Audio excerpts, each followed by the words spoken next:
और ये एक वो भूख है जो कभी ख़त्म नहीं होती, और राहु इसको बहुत अच्छे से समझता है। राहु कोई प्लैनेट नहीं है, राहु एक साया है। मून के दो नोड हैं, एक को नॉर्थ नोड कहा जाता है, एक को साउथ नोड कहा जाता है। नॉर्थ नोड जो है वो राहु है, जिसको ड्रैगन हेड भी कहा जाता है। वैदिक एस्ट्रोलॉजी में इसका नाम राहु है। ये भूख पैदा करता है, और इंसान के अंदर वो भूख पैदा करता है जो आखिर में एक जहर की तरह काम करती है। अब आप इसकी मिसाल इस तरह से ले लीजिए कि अगर एक इंसान को पैसे की भूख है और वो पैसा कमाता रहता है, कमाता रहता है, कमाता रहता है, हालांकि उसकी डेली एक्सपेंसेस, डेली नीड्स बहुत आसानी से पूरी हो जाती हैं, लेकिन फिर भी वो लालच करता है और एक दिन उसी लालच के हाथों मारा जाता है। तो इट मीन्स कि ये एक जहर हुआ। आप एक ही खाना रोज़ खाएं, लगातार खाएं, हेल्दी फूड खाएं, लेकिन क्वांटिटी ज़्यादा करना शुरू कर दें, इतनी खाना शुरू कर दें कि आपसे उठा ही ना जाए, तो वो हेल्दी खाना भी आपके लिए जहर बन जाएगा। इसी तरह राहु को पहचानना होता है कि राहु जब आपके अंदर लालच पैदा करता है तो वो रुकता नहीं है। अब राहु जो है वो 2 अगस्त को अपना नक्षत्र चेंज कर चुका है, सुबह 9:58 पर सप्तभिषा नक्षत्र से निकल के धनिष्ठा नक्षत्र में जा चुका है। तो कहानी और इंटरेस्टिंग हो जाती है, क्योंकि धनिष्ठा नक्षत्र का जो चौथा पड़ाव है वो एक्वेरियस में है, फिर इसके बाद ये कैप्रिकॉर्न में ट्रांजिट करेगा। अब धनिष्ठा नक्षत्र का जो मालिक है वो मार्स है, और मार्स स्पीड, एक्शन, कंपटीशन और एग्जीक्यूशन का प्लैनेट है। और अगर हम एस्ट्रोलॉजी, वैदिक एस्ट्रोलॉजी के हिसाब से देखें तो मार्स और राहु जब भी एक साथ होते हैं या नज़र बनाते हैं तो अंगारक दोष बन जाता है। अब अगर आपको याद हो, 29 या 28 फरवरी को मैंने वीडियो डाली थी, उसमें मैंने जिक्र भी किया था अंगारक दोष का, जिस वक्त चांद ग्रहण लगा था। तो अंगारक दोष की अगर आप कोई वीडियो उठा के देखें हमारी, तो जिस वक्त हमने जो चीज़ें बोली या हमने प्रेडिक्शंस की, तो वो सारी चीज़ें उसी वक्त एक्यूरेट हुई, क्योंकि यहाँ पर चीज़ें रुकती नहीं हैं, एकदम से एक्सपेंड होती हैं। तो अब राहु काम करेगा मार्स के नक्षत्र में, यानी कि जो आपकी नॉर्मल भूख है वो अब मार्स की एनर्जीज के साथ एक्सपेंड करेंगी। राहु की सबसे ख़ास क्वालिटी उसकी एम्प्लीफिकेशन है। जिस चीज़ को टच करे उसकी डिज़ायर को बढ़ा देता है। आप किसी चीज़ को उस पसंद नहीं करते, आप उसको हासिल करने के लिए कुछ भी कर रहे होते हैं, फिर सिर्फ हासिल ही नहीं करना चाहते बल्कि दूसरों से आगे भी निकलना चाहते हैं। और फिर एक पॉइंट आता है जहां इंसान खुद से पूछता है, मुझे वाकई ये चीज़ चाहिए भी थी, या मैं सिर्फ इसलिए भाग रहा था क्योंकि मुझे लगता था कि मुझे ये हासिल करना है। यही राहु की स्ट्रेंथ भी है और जहर भी है। राहु आपको अनकन्वेंशनल बना सकता है, वो रास्ता आपको दिखाता है जो ट्रेडिशनल लोग शायद कभी भी ना देखते हों या उसको फॉलो करने से डरते हों। Technology, internet, foreign connections, mass audience, networking, unusual business models, research, innovation और कॉम्पिटिटिव इन्वायरमेंट्स में राहु की एनर्जी को इंटेलिजेंटली यूज़ किया जा सकता है। लेकिन जैसे मैंने आपको कहा कि इसकी डार्क साइड को इग्नोर मत कीजिएगा। राहु ऑब्सेशन क्रिएट करता है, एक गोल दिमाग पर सवार करवा देता है, एक इंसान दिमाग पे सवार करा देता है, एक रिलेशनशिप, एक पोजीशन, एक अमाउंट ऑफ मनी दिमाग में चढ़ जाती है, एक सोशल स्टेटस, एक रिकग्निशन मिल जाए, और फिर इंसान को लगता है बस ये मिल जाए और मैं सेटिस्फाइड हो जाऊंगा। लेकिन यही राहु का ट्रैप होता है। आप दुनिया में जितने भी बड़े बड़े पॉलिटिशियंस उठा के देखें, उनका राहु इतना मजबूत होगा क्योंकि वो आपसे झूठ बोलते हैं, और झूठ जब वो बोलते हैं तो आप पहचान भी नहीं पाते। क्यों? जब पॉलिटिशियंस आपको लॉलीपॉप दे रहे होते हैं तो आप बिना देखे, बिना सोचे समझे उनको फॉलो कर रहे होते हैं, ब्लाइंडली फॉलो कर रहे होते हैं। यही राहु की माया है, उसका जाल है। इसीलिए राहु को कंट्रोल करने का तरीका उसकी एनर्जी को दबा देना बिल्कुल भी नहीं है, बल्कि उसको डायरेक्शन देना होता है। और यहाँ धनिष्ठा का जो नक्षत्र है ये बहुत इंपॉर्टेंट हो जाता है। धनिष्ठा नक्षत्र का जो सिंबल है वो रिदम है, अचीवमेंट्स हैं, रिसोर्सेज हैं, मूवमेंट है, और कलेक्टिव सक्सेस से कनेक्ट होता है। इस नक्षत्र में मार्स की एनर्जी होती है एक्शन लेना, compete करना, टारगेट चेस करना, रिजल्ट के लिए मूव करना। इसलिए एक्वेरियस का धनिष्ठा जोन में जो राहु की एनर्जी है, हम उसको सिर्फ डिज़ायर के तौर पर नहीं देखेंगे। यहाँ डिज़ायर को नेटवर्क, टेक्नोलॉजी, सोसाइटी और फ्यूचर ओरिएंटेड गोल्स के थ्रू अचीव करने की कोशिश भी देखेंगे। इसके अलावा एक बहुत इंटरेस्टिंग बात आपको बताऊं, राहु अभी कैप्रिकॉन में एंटर नहीं हुआ, हालांकि धनिष्ठा का जो नेक्स्ट पड़ाव होगा वो कैप्रिकॉन में होगा। इस वक्त राहु एक्वेरियस में 6 डिग्रीज पर है, धनिष्ठा के चौथे पड़ाव में है। कैप्रिकॉन का चैप्टर बाद में आता है, इसलिए इस सीरीज में हम सिर्फ राहु को एक्वेरियस में ही रीड करेंगे। जब कैप्रिकॉन में ट्रांजिट करेगा तो हम कैप्रिकॉन में जब उसका नक्षत्र होगा उसमें भी उसको रीड करेंगे, कैप्रिकॉन में भी रीड करेंगे, लेकिन उसके नक्षत्र के थ्रू करेंगे। और क्योंकि धनिष्ठा का लॉर्ड मार्स जेमिनी में बैठा हुआ है, 6 डिग्रीज पर बैठा हुआ है जिस वक्त मैं ये वीडियो बना रहा हूँ, ये ऑब्वियसली आगे आगे बढ़ता जाएगा। राहु की जो नक्षत्र लेवल स्टोरी है वो मार्स तक जाती है। मार्स जेमिनी में बैठा है, इसलिए action, connection, communication, information, skills, media, strategy और मल्टीपल आइडियाज़ के साथ बनते हुए नजर आते हैं। मार्स के बाद मरकरी को भी देखेंगे, क्योंकि मार्स जिस घर में बैठा है मरकरी उसका मालिक है, और मरकरी कैंसर में बैठा है। तो यहाँ पे बात कैंसर तक जा रही है, मरकरी तक जा रही है, और कैंसर में सन, मून, मरकरी, एक्सॉल्टेड जुपिटर पहले से मौजूद हैं, जैसे आपने पुरानी वीडियोस में देखा होगा। यानी राहु की स्टोरी को हम आइसोलेटेड नहीं पढ़ेंगे, वहाँ पे राहु, धनिष्ठा नक्षत्र, Mars, mercury, cancer planetary cluster जो है, ये सारी चीज़ें देखेंगे। दूसरी तरफ ये भी देखेंगे कि राहु एक्वेरियस में है, सैटर्न उसका मालिक है, रेट्रोग्रेड सैटर्न पाइसेस में बैठा हुआ है, जुपिटर की 9th एस्पेक्ट सैटर्न पर पड़ती है। यहाँ से पता चलता है कि राहु किस तरह की डिज़ायर्स क्रिएट करता है, और उस डिज़ायर्स को एक्शन कौन दे रहा है, और उस एक्शन का कनेक्शन ज़िंदगी के किस दूसरे चैप्टर पे बन रहा है।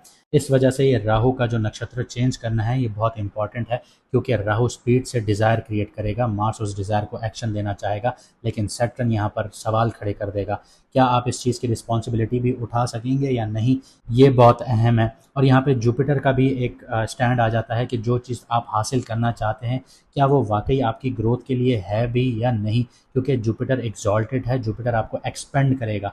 एक्सपेंड अगर जुपिटर कर रहा है तो सैटर्न भी कर रहा है, सैटर्न के घर में बैठा राहु है वो भी करेगा। यानी अगले फेज में सिर्फ अपॉर्चुनिटीज़ नहीं आएंगी, चॉइसेस भी आएंगी, और फ़र्क सिर्फ इस बात से पड़ेगा कि आप राहु की भूख को अपना मास्टर बनाते हैं या उस भूख को अपना इंजन बनाते हैं। हम देखेंगे कि एक्वेरियस में धनिष्ठा नक्षत्र का जो राहु है आपके मून साइन के किस हाउस में बैठा हुआ है, और उस हाउस का रियल वर्ल्ड मैटर्स के किस टाइप की हंगर आपके लिए अपॉर्चुनिटीज़, प्रेशर और ट्रांसफॉर्मेशन एक्टिवेट करता है। अगर आपको आपका मून साइन नहीं पता तो कमेंट सेक्शन में अपनी ओरिजिनल डेट ऑफ बर्थ लिखिए, आपको आपका मून साइन बता दिया जाएगा। और अगर आप लोग अपनी पर्सनल कंसल्टेशन लेना चाहते हैं, लाइफ की डायरेक्शन हासिल करना चाहते हैं, करियर कौन सा चूज़ करना है, बिजनेस कौन सा सूटेबल रहेगा, रिलेशनशिप के लिए कुंडलियाँ मैच करवाना चाहते हैं, या फ्यूचर डायरेक्शन के हवाले से पर्सनल कंसल्टेशंस लेना चाहते हैं, और चाहते हैं कि रेमेडीज़ के थ्रू आपकी मुश्किलें आसान होना शुरू हों, तो स्क्रीन पर दिया गया व्हाट्सएप नंबर पर आप मैसेज करके अपॉइंटमेंट हासिल कर सकते हैं। याद रखें कि 50% फीस ऑफ है, लिमिटेड टाइम पीरियड के लिए है, और लिमिटेड स्लॉट्स अवेलेबल हैं। तो अब देखते हैं एक्वेरियस का ये राहु आपके लिए सिर्फ एक नई डिज़ायर लेकर आ रहा है, या वो डिज़ायर आपकी ज़िंदगी की डायरेक्शन भी बदलने जा रहा है। अब बात करते हैं विर्गो मून साइन वालों की। तो राहु इस वक्त आपकी कुंडली के 6th हाउस में है, और ये राहु की उन प्लेसमेंट में से एक है जहां उसकी एग्रेसिव नेचर को कंस्ट्रक्टिव डायरेक्शन मिल सकती है, क्योंकि 6th हाउस का जब राहु होता है किसी की बर्थ चार्ट में तो उस इंसान को हराना बहुत मुश्किल हो जाता है।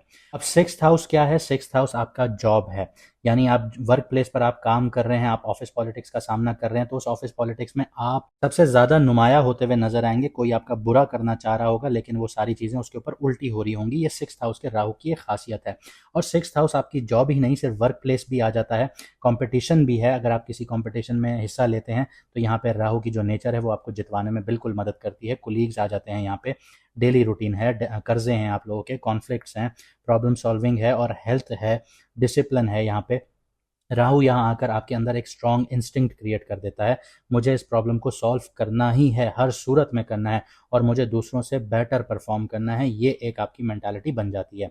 आपके अंदर अपनी प्रोफेशनल कैपेबिलिटीज़ को प्रूव करने की भूख बढ़ जाती है। ऑफिस में कोई डिफ़िकल्ट प्रोजेक्ट हो, कॉम्पिटिटर स्ट्रांग हो, बिजनेस में मार्केट प्रेशर बहुत ज़्यादा बढ़ जाए, या कोई पुराना फाइनेंशियल बर्डन क्लियर ना हो, तो राहु आपको कन्फ्रंटेशन से भागने के बजाय उस प्रॉब्लम को एग्रेसिवली टैकल करने की तरफ लेकर चला जाता है। और यही सारी चीज़ें आप लोग पिछले कुछ अरसे से फील भी कर रहे थे। प्रेशर को परफॉर्मेंस में कन्वर्ट करना यही आपका मौका था इस टाइम पीरियड में। लेकिन अब जैसे राहु धनिष्ठा नक्षत्र में चला गया, और धनिष्ठा का मालिक जो है मार्स है, जैसे मैंने आपको बताया, और वो आपकी कुंडली के 10th हाउस में बैठा हुआ है, ये कनेक्शन बहुत इंपॉर्टेंट हो जाता है। राहु 6th हाउस में कंपटीशन एक्टिव कर रहा है, और उसका नक्षत्र लॉर्ड जो है मार्स सीधा करियर के घर में बैठा हुआ है। यानी राहु सिक्स्थ हाउस में बैठेगा तो आपके दुश्मन बढ़ते पे बढ़ते चले जाएंगे।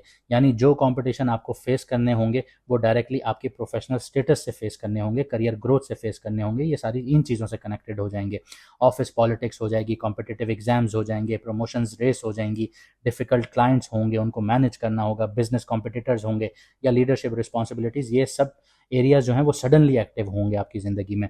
अगर आप जॉब में हैं तो वर्कलोड बढ़ता हुआ नजर आएगा, लेकिन साथ ही आपको अपनी कैपेबिलिटी शो करने का भी मौका मिलेगा।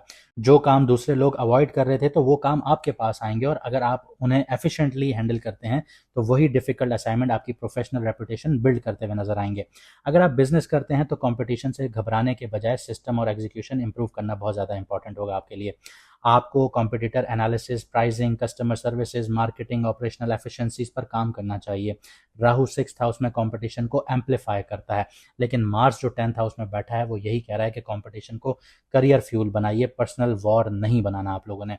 मार्स 10th हाउस में हो तो ये बहुत अच्छी प्लेसमेंट होती है कि इंसान हिम्मत करता है और आगे बढ़ता है।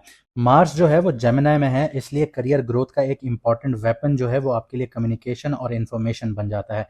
और आप लोगों से अच्छी इन्फॉर्मेशन कोई भी टैकल नहीं कर सकता, क्योंकि आप लोगों का प्लैनेट ही जो जॉडियक है, सॉरी, वो इन्फॉर्मेशन का जॉडियक है। आपके पास नंबर्स उंगलियों पर होते हैं। निगोसिएशंस हो गई, सेल्स हो गए, मार्केटिंग हो गई, डिजिटल मीडिया हो गई, राइटिंग हो गई, प्रेजेंटेशंस हो गई, डेटा हो गया, टेक्नोलॉजी हो गई, नेटवर्किंग हो गई, प्रोफेशनल एडवांटेजेस हो गई, ये सारी चीज़ें आपको मिलने शुरू हो जाएंगे। अब मार्स का जो डिस्पोजिटर है, यानी जिस घर में मार्स बैठा है, उसका लॉर्ड जो है मर्क्यूरी, वो आपके 11th हाउस में बैठा हुआ है। और जैसे मैंने सूरज ग्रहण की सीरीज में भी बताया कि यहाँ पे सन भी है, मून भी है, और एग्जॉल्टेड जुपिटर भी आपके 11th हाउस में मौजूद हैं। यहाँ से राहु की जो पूरी स्टोरी है वो एक और लेवल पर ऊपर चली जाती है। अब सिक्स्थ हाउस का जो कंपटीशन है, 10th हाउस का करियर है, और 11th हाउस के मुनाफे हैं, ये तीनों चीज़ें एक साथ जुड़ जाती हैं। तो अगर हम इसको रियल वर्ल्ड में देखें तो इसका मतलब ये है कि जिस प्रोफेशनल कंपटीशन को आप फेस कर रहे हैं वो अल्टीमेटली आपकी इनकम, प्रमोशन, क्लाइंट्स, ऑडियंस या प्रोफेशनल नेटवर्किंग में कन्वर्ट हो जाएंगी, सॉरी। किसी डिफिकल्ट प्रोजेक्ट की वजह से सीनियर मैनेजमेंट आपको नोटिस कर सकती हैं, किसी कॉम्पिटिटर को आउट परफॉर्म करने के बाद मार्केट में क्रेडिबिलिटी बढ़ती हुई नजर आती है, या आपके कोई स्पेसिफिक स्किल्स आपको एक बेहतर पेइंग अपॉर्चुनिटी तक लेकर जा सकते हैं। अब एग्जॉल्टेड जुपिटर भी आपके 11th हाउस में है, इसकी वजह से मुनाफे, नेटवर्क्स का एरिया स्पेशली इंपॉर्टेंट हो जाता है यहाँ पे। लेकिन जुपिटर का काम सिर्फ पैसा देना नहीं होता, वो 11th हाउस की जो थीम्स हैं उनको एक्सपेंड करता है। इसलिए आपके नेटवर्क बढ़ते हुए नजर आते हैं, अपॉर्चुनिटीज़ बढ़ जाती हैं, अर्निंग पोटेंशियल भी इंप्रूव हो जाता है आप लोगों का। लेकिन इसी वजह से कमिटमेंट्स भी बढ़ सकती हैं। हर क्लाइंट, हर प्रोजेक्ट और हर अपॉर्चुनिटी एक्सेप्ट करना ज़रूरी नहीं है, वरना ये आपकी कमिटमेंट्स बढ़ा देगा और आपको ये कह लीजिए कि बर्नआउट की तरफ ले जाएगा, मेंटल एग्जॉशंस की तरफ ले जाएगा। राहु सिक्स्थ हाउस में एक और प्रैक्टिकल बेनिफिट देता है कि यहाँ पे कर्जे और पेंडिंग ऑब्लिगेशंस को एग्रेसिवली टैकल करवाता है। यानी जिस इंसान के ऊपर कर्जे होंगे वो यहाँ पे उनको टैकल करेगा, उनको ख़त्म करने की यहाँ पे हिम्मत आ जाएगी उसके अंदर। अगर लोन्स हैं, क्रेडिट कार्ड बर्डन है, टैक्स इश्यूज चल रहे हैं, पेपर वर्क है, या किसी फाइनेंशियल रिस्पॉन्सिबिलिटी का प्रेशर चल रहा है, तो अब उसे स्ट्रक्चर्ड तरीके से रिड्यूस करने का स्ट्रॉन्ग मोटिवेशन आ जाएगा आपके अंदर। राहु प्रॉब्लम को इग्नोर करने के बजाय उसे सॉल्व करने की अर्जेंसी दे देता है। लेकिन अब हम ये देखते हैं कि राहु जिस घर में बैठा है उसका जो मालिक है वो सैटर्न है। और सैटर्न की सीरीज अगर आपने देखी हो रेट्रोग्रेड की, तो मैंने आपको बताया है कि सैटर्न रेट्रोग्रेड पाइसेस में बैठा है, जो कि आपकी कुंडली का 7th हाउस है। यानी आपकी प्रोफेशनल कंपटीशन और डेली वर्क का इम्पैक्ट अब पार्टनरशिप्स, क्लाइंट्स, स्पाउस और वन टू वन रिलेशनशिप पर आ जाता है। अगर आप बिजनेस करते हैं तो क्लाइंट्स और पार्टनर्स के साथ boundaries, contracts, responsibilities crystal clear होनी चाहिए। ये बहुत इंपॉर्टेंट होगा। अगर जॉब में हैं तो मैनेजर, सीनियर कोलीग्स या इंपॉर्टेंट स्टेक होल्डर के साथ रिलेशनशिप आपकी प्रोफेशनल प्रोग्रेस का रोड मैप तय कर सकते हैं, उसको इन्फ्लुएंस कर सकते हैं। सैटर्न रेट्रोग्रेड होने की वजह से कोई पुराना प्रोफेशनल रिलेशनशिप या क्लाइंट मैटर दोबारा सामने आएगा आपकी ज़िंदगी में। पुरानी पार्टनरशिप्स रीनिगोशिएट हो सकती हैं आपकी ज़िंदगी में। किसी फॉर्मर एम्प्लॉय या क्लाइंट से दोबारा कॉन्टैक्ट हो सकता है आप लोगों का। लेकिन सैटर्न रेट्रोग्रेड को ये नहीं समझिएगा कि पुराने एग्रीमेंट को सिर्फ नॉस्टैल्जिया की वजह से आप लोग रिपीट कर रहे हैं। कंडीशंस को दोबारा एवेल्युएट कीजिएगा, वरना ये चैप्टर आपका क्लोज नहीं होगा और आपको मुश्किल में ले जाएगा। और यहाँ एग्जॉल्टेड जुपिटर जैसे 11th हाउस में बैठा है, सैटर्न को 7th हाउस में 9th एस्पेक्ट से देख रहा है। इससे पार्टनरशिप साइड पर एक कंस्ट्रक्टिव मॉडिफिकेशंस आ जाती हैं। अगर आप सही लोगों के साथ काम करते हैं तो क्लाइंट्स, मेंटर्स, प्रोफेशनल अलायंस आपके गेन्स को जनरली एक्सपेंड कर देते हैं। लेकिन जुपिटर अपॉर्चुनिटी देगा और सैटर्न ड्यू डिलिजेंस मांगेगा। यहाँ पे याद रखिएगा कि रिलेशनशिप में वर्क लाइफ बैलेंस आप लोगों के लिए बहुत इंपॉर्टेंट होगा। आप लोगों को फोकस जो है वो आपका करियर और प्रॉब्लम सॉल्विंग पर बहुत ज़्यादा जा सकता है आप लोगों के, और पार्टनर को इमोशनल अवेलेबिलिटी जो है वो कम महसूस हो सकती है। यानी ये बातें मैं आपको आपके रिलेशनशिप के हवाले से बात कर रहा हूँ, यानी आप अपने लाइफ पार्टनर कह लीजिए, शादीशुदा हैं या लिव इन रिलेशनशिप में हैं, तो उसके हिसाब से बात कर रहा हूँ। और हर रिलेशनशिप को आपने इस नज़र से भी नहीं देखना कि ये प्रॉब्लम है, इसको सॉल्व करो, साइड करो, ठिकाने लगाओ, वरना अननेसेसरी टेंशन्स आपकी ज़िंदगी में बढ़ जाएंगी, क्योंकि आपका जो पार्टनरशिप का घर है वो डिस्टर्ब भी हो रहा है। तो कुछ चीज़ें सोल्यूशन नहीं मांगती, वो कन्वर्जेशन और अंडरस्टैंडिंग मांगती हैं। इस चीज़ को नोट डाउन कीजिए। हेल्थ के हवाले से बात करूं तो 6th हाउस जो है वो नेचुरली इंपॉर्टेंट हो जाता है, और जब राहु यहाँ पे हो तो वो रूटीन को डिस्टर्ब भी करता है, डिसिप्लिन की ज़रूरत भी बहुत स्ट्रांगली फील करवा सकता है, इरेगुलर स्लीप देता है, एक्सेसिव वर्क देता है, स्ट्रेस देता है, अनहेल्दी रूटीन देता है। अनहेल्दी रूटीन को नॉर्मल समझना ठीक लगना शुरू हो जाता है आप लोगों को। आपके लिए हेल्थ का बेस्ट अप्रोच जो है वो एक्सट्रीम रूटीन नहीं बल्कि रिपीटेबल रूटीन होगी, ऐसा सिस्टम जो आप मंथ्स तक मेंटेन कर सकें।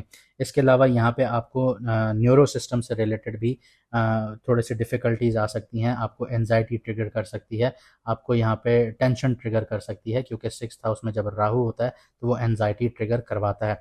और यहाँ एक चीज़ और याद रखिएगा कि राहु जिस स्पीड से ऊपर लेके जाता है उस स्पीड से नीचे भी लेकर आता है। तो राहु 6th हाउस में आपको कंपटीशन में बहुत तेज़ी से ऊपर लेके जा सकता है। आप किसी डिफ़िकल्ट फील्ड में सडनली आउट परफॉर्म कर सकते हैं, करियर में विजिबिलिटी हासिल कर सकते हैं, या ऐसी प्रॉब्लम सॉल्व कर सकते हैं जो दूसरे लोगों से नहीं हो रही। लेकिन अगर सक्सेस के बाद आपको लगने लगे कि आप जो हर पर्सन आपका कॉम्पिटिटर बन गया है, कोई भी आपसे डिसएग्रीमेंट कर रहा है, डिसएग्रीमेंट शो कर रहा है, और आप उसको जंग की सूरत में देख रहे हैं कि ये मुझसे जंग कर रहा है, हर अपॉर्चुनिटी को ग्रैब करना, आप लोग सिर्फ ये समझ रहे हैं कि उसको ग्रैब ही करना है, उसको छोड़ना नहीं है, तो वही राहु आपको बर्न आउट भी देगा, अननेसेसरी कॉन्फ्लिक्ट्स भी देगा, और जितनी जल्दी ऊपर लेके गया उतनी जल्दी नीचे भी लेकर आएगा। तो यहाँ पे ये समझ लीजिए कि धनिष्ठा नक्षत्र में जाने से जो राहु है, सॉरी, वो एक्शन दे रहा है, क्योंकि मार्स का नक्षत्र है। राहु 6th हाउस में कंपटीशन आपको भरपूर दे रहा है, मार्स 10th हाउस में बैठा है, कंपटीशन को करियर से जोड़ रहा है। मरकरी और जुपिटर जो बैठे हुए हैं 11th हाउस में, वो उस एफर्ट्स को गेन्स और नेटवर्क्स में तब्दील कर रहे हैं। और रेट्रोग्रेड जो सैटर्न बैठा हुआ है वो यहाँ पे आपको एक ही चीज़ समझाएगा कि प्रोफेशनल सक्सेस अकेले नहीं मिलेगी आप लोगों को, क्लाइंट्स, पार्टनरशिप, रिलेशनशिप भी उस सक्सेस का हिस्सा बनेंगे, लेकिन आपको इन चीज़ों में ट्रांसपेरेंसीज रखनी होंगी और अपने कदम जमा के आगे बढ़ना होगा। उम्मीद करता हूँ आपको वीडियो पसंद आई होगी। अगर ऐसा है तो लाइक, शेयर, कमेंट ज़रूर कीजिएगा। चैनल को सब्सक्राइब कीजिए। मुझे दीजिए यहाँ से इजाज़त। मिलते हैं अगली वीडियो में सितारों के सफ़र पर।